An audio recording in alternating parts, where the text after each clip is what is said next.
Bueno, a ver si logramos explicar un poco qué es lo que pasó. Hubo una denuncia de Margarita Stolbizer que decía que la familia Kirchner había movido plata de sus plazos fijos en pesos, la había convertido a dólares y la había guardado en cajas de seguridad, más precisamente en 10 cajas de seguridad que estaban en el Banco de Santa Cruz.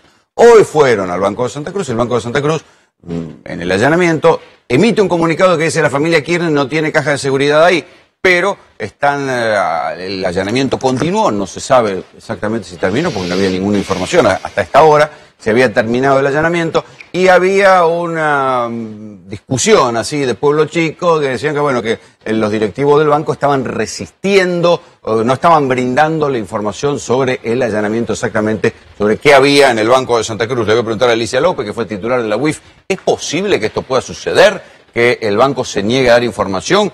¿O no se puede demorar de alguna manera? Buenas noches. ¿Qué tal? Buenas noches. No, bajo ningún punto de vista. Ante un pedido de un juez, un banco no puede negar información, y menos en un allanamiento. Menos todavía. ¿Menos mentir en un comunicado? Totalmente. No. Yo no creo que se arriesgara una cosa así. Es una institución financiera y es una de las actividades más riesgosas si comete este tipo de desprolijidad, me imagino yo. Le voy a preguntar a Andrés Vivanco, que fue fiscal en Santa Cruz, el lugar donde hemos visto cosas que uno nunca hubiera imaginado en la Argentina, si esto puede suceder. Buenas noches. Buenas noches. No, coincido con Alicia que no, pero eso en una teoría, en un marco teórico. En Santa Cruz no nos olvidemos que director del banco es Carlos Zanini, que yo lo conozco como un hombre capaz de hacer cualquier cosa. A lo mejor no hay cajas a nombre de Kirchner específicamente, pero sí a nombre de alguna sociedad o alguna empresa, alguna... Bueno, Alicia, ¿no habían levantado el secreto fiscal de como 40 personas vinculadas a los Kirchner? Sí, pero aparte de un tema sobre la denuncia de Margarita, aparentemente, los plazos fijos estaban declarados fiscalmente. Vale decir que la AFIP, si no se declaró ese dinero, esos plazos fijos ahora, tiene que actuar inmediatamente porque si no, no le cierra la... Cristina dice que Stolbizer hizo mal la cuenta, que calculó 2 veces una plata y que de ahí... Bueno, pero tenemos un organismo que puede comparar la declaración del año pasado con la declaración de este año. Y va a encargarse de determinar si hubo un mayor consumo, si se colocó en otros bienes, o sea... Esto es, bueno, entiendo que Bonadío también lo va a hacer, ¿no? ¿Por qué decías lo de Zanini? ¿Qué fue lo que te pasó? Zanini es director del Banco de Santa Cruz. No, decías tu experiencia personal, que lo conoces bien, ¿por qué? Lo conozco porque fui fiscal de Río Gallegos durante más de 20 años. Zanini pasó por los 3 poderes, fue ministro, fue diputado, fue presidente del Tribunal Superior y en ese rol de juez del Tribunal Superior de Justicia, bueno, me hizo más de 10 sumarios y me persiguió. ¿Por qué? ¿Qué era lo que hacías? ¿Qué era lo que molestaba? Yo molestaba porque investigaba al poder, investigué el caso más resonante fue el destino de los fondos por regalías petroleras mal liquidadas a Santa Cruz, un juicio que ganó la provincia y Kirchner cobró en el año 93 1.200 millones de dólares, de los que no rindió cuenta nunca, hasta 10 años después, en el 2003 o fines de 2002, cuando yo era candidato a presidente, tuvo que hacer un dibujo, digo yo, en el Tribunal de Cuentas de la provincia de Santa Cruz, cuya mayoría, los vocales, eran del Frente para la Victoria. Esos son los famosos 500 millones de dólares que después dijo que los había sacado afuera por precaución, por el corralito. En realidad son 1.200 millones de dólares. ¿Y cómo de 1.200 pasó a 500? Porque eran 600... eran 600, nunca fueron 500. De los 600, la mitad, o sea 300, los cobró en efectivo, en dólares.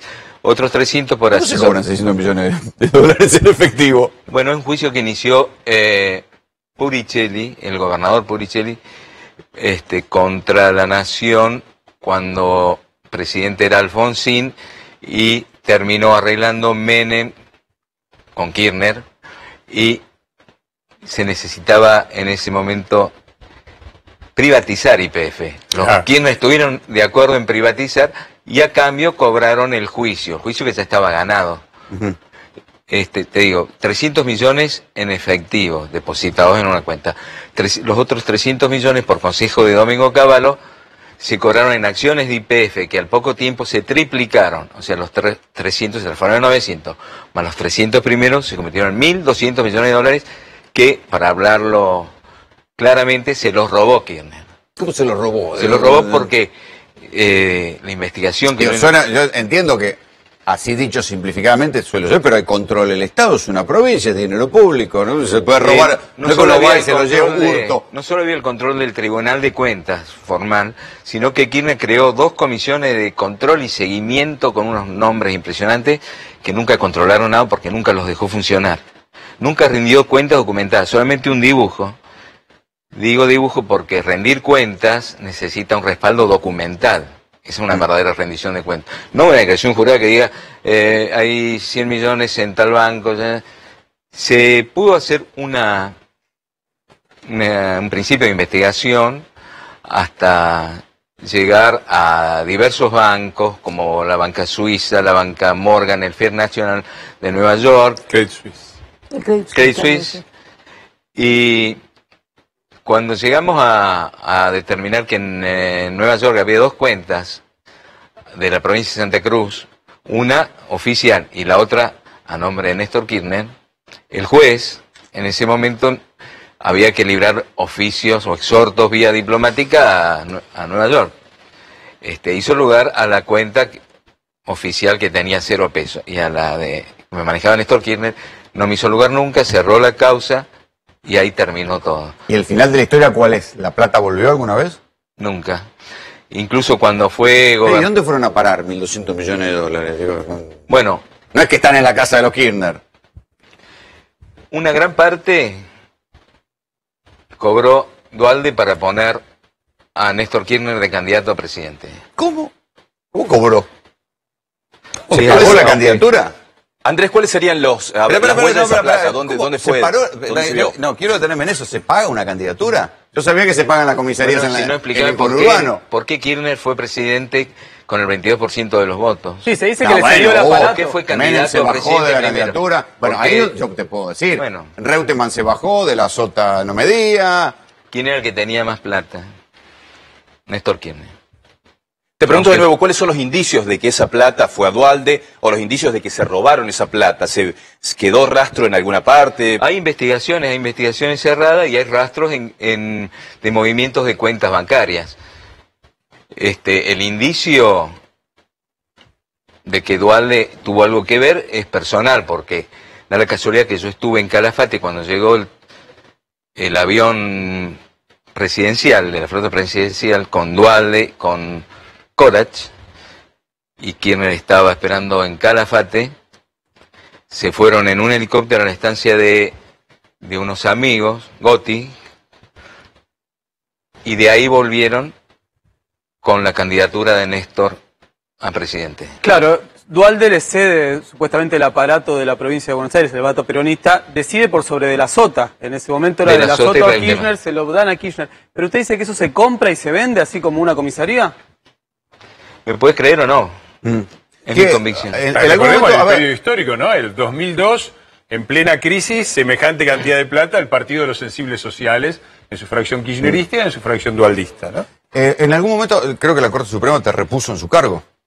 No, ¿a mí? Sí. No, Dijeron ese es mi jefe. El que era mi jefe, Corte. Eduardo Sosa, 5 veces ordenó la Corte, 5 veces desobedeció del Tribunal Superior de Santa Cruz. Yo solicité, requerí por desobediencia la justicia en Santa Cruz, o el Poder Judicial, mejor dicho, no la justicia, no existe.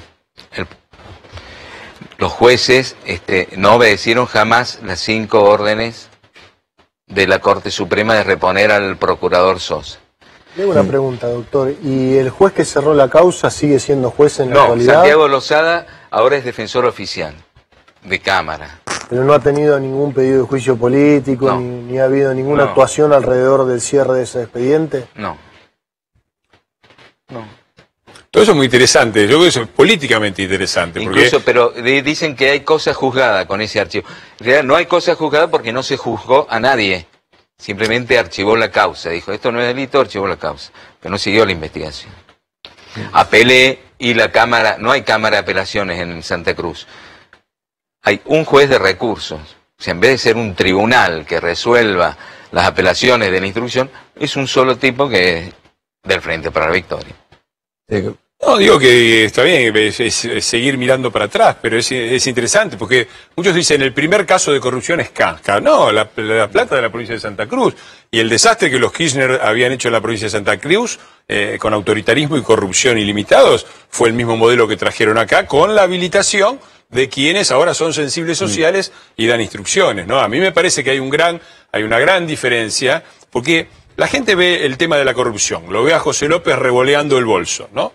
Pero la corrupción tiene lugar porque hay destrucción institucional, porque no hay instituciones que controlen, porque cuando la AGN dice los trenes están destrozados, como dijo Despuy, nadie le dio bola y pasó lo que pasó en Once. O sea, la destrucción institucional y el autoritarismo van directamente de la mano. Entonces hay una gran diferencia entre un gobierno que provincial, que a pesar de 5 fallos de la Corte Suprema dijo a Sosa no lo ponemos y ya está, y otra cosa es ver, por ejemplo, a Garabano que dice vayamos rápido, que decida la Corte y vamos a respetar el fallo de la Corte.